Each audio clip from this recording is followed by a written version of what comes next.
Hey guys, Straya guy in China here, and today I'm going to talk trash about China. Now, I've got some things to... what?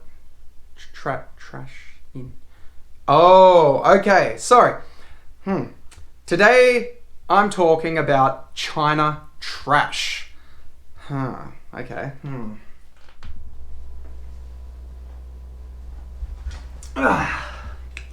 That's better. Now let's talk trash.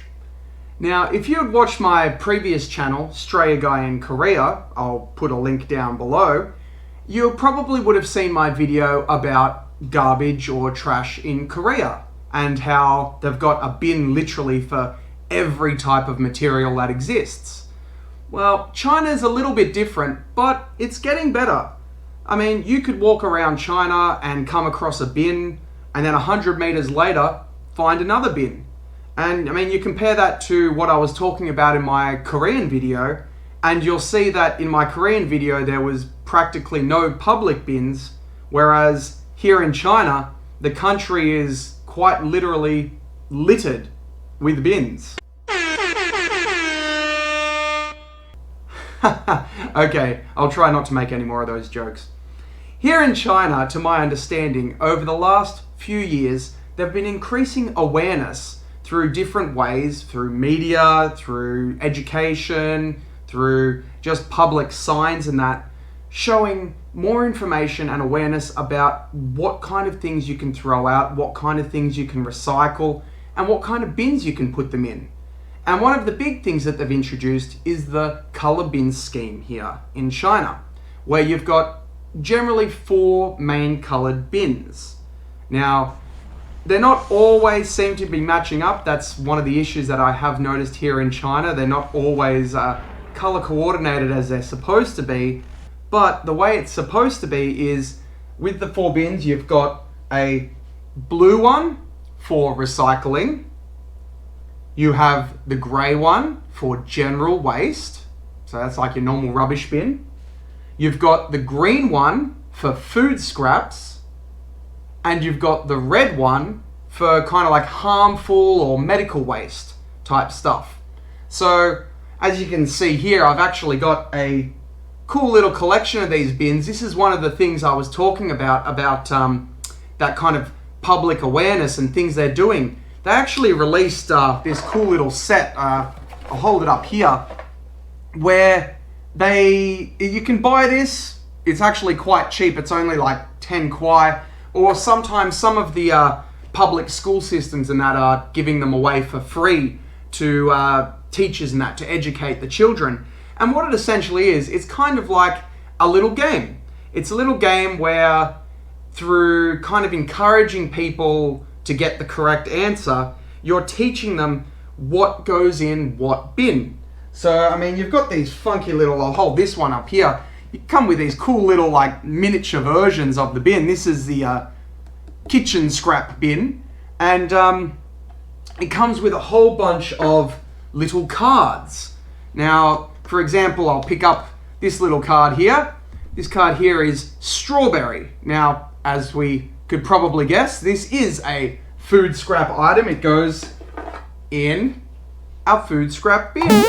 And you could reward people, you could give them a treat, you could give them a point system, or whatever like that. It's a great way to encourage people to understand what can go in what bins. And I mean, if you're not too knowledgeable, they also have a instruction and cheat sheet, so you know exactly what goes where, especially if you're not quite sure what goes where. I mean, one thing, for example, that could kind of confuse me, I guess, old iron pan, it's called, even though it's a pot, but it says old iron pan can go in the recyclable. Bong. But dirty clothes, so it doesn't say like, holes in them or like chemicals or that, just if they're dirty, they have to go in the regular waste bin. So I don't know. I guess that surely they could be washed and cleaned and put recyclable, but maybe it's because certain things get recycled in a different way. I guess that's the thing that confuses me, because at first I thought it was material, but when I look on the list, they've got things like a hat.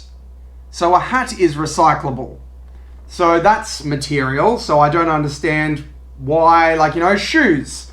Shoes are recyclable. That's material as well. So there's some things on there that I'm not sure exactly why you cannot recycle a t-shirt, but you can recycle a hat. The other good thing is the fact that they've got now the harmful waste bin. So that includes things like medical cotton swabs, or what's this one here? A waste thermometer to go in our red hazardous bin. And that's especially good news for me. Being a type 1 diabetic, I have obviously medical waste from my disposable syringe caps. They go on my needle that I take. So it gives me somewhere to safely dispose them, and I know that it's not going to be harmful, and people are aware that things in the bin are dangerous.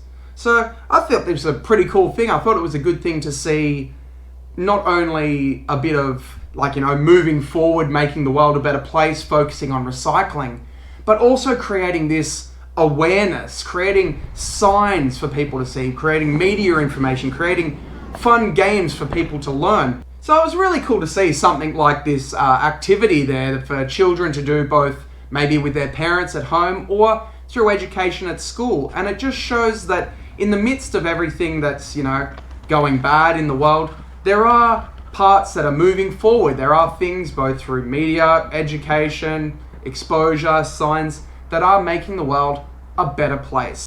Now just remember, if you go down below, you'll see the link to my old channel, Straya Guy in Korea. It's a lot more amateur than what I'm doing now, but it was a lot of fun to do, and you might see a bit of difference between China and, well, the rest of the world, your experiences too. So make sure you go down below, hit that like button, share, subscribe, hit the bell for notifications. Hope you're having an awesome day and staying safe during this time. I'm the Straya Guy in China, and I don't have a clever sign off.